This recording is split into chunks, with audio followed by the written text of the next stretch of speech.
Iya kita karon sa plantasyon sa kape nga natanom ni adtong tuig 1992 sa gidako nga 1.8 hectares. Nga niabot na kini karon og 100 hectares kapin. Na organize kini ni adtong 1991 sa siyam lamang ka membro.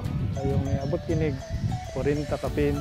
Ayong nibalik na pug 20 kapin ron tungod kay ang mga kuan ng eskwela man ug nang trabaho ko.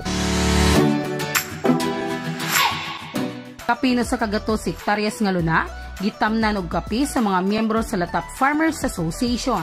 Ang maong coffee plantation ana mahimutang sa Sitio Humauas, Barangay Malungkay Diot, Zamboanguita, Negros Oriental. Adunay 500 ka punuan sa kape matag hektarya. Sa 105 ka hektarya, 20 ka hektarya ang nagsugod na og pagpamunga. Gawas sa tabang sa ubang ahensya sa gobyerno, ang Department of Agriculture mihatag og mga ekipo aron makatabang sa ilang produksyon.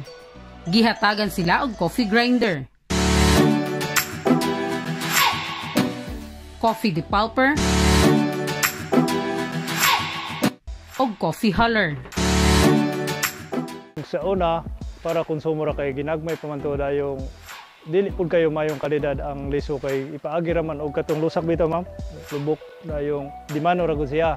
Karon ayo naman ang kalidad sa liso kay gamitan naman og equipment gagikan sa Department of Agriculture mo nang ayo-ayo na siya liso. Mahal og palit na. Ug nagpasalamat po mi sa Department of Agriculture nga nakadawat og mga equipment para mapasayon-sayon namo pag proseso ang pagliso sa niining kape.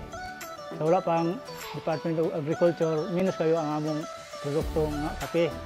Nga mahalin na itong mga 60 hato sa 70 pesos kada kilo. Kay minus kayo og pag-process na naman sa among kuan.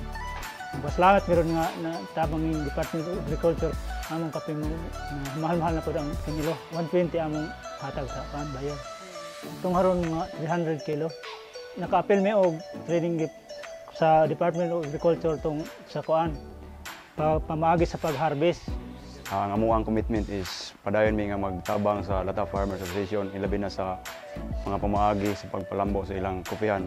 And we hope nga by the near future makatabang mi through rehabilitation kay as of this time na aming request ng mga program sa DA ilabi na ang pag-rehab sa atong coffee. Salamat sa Department of Agriculture! Yay!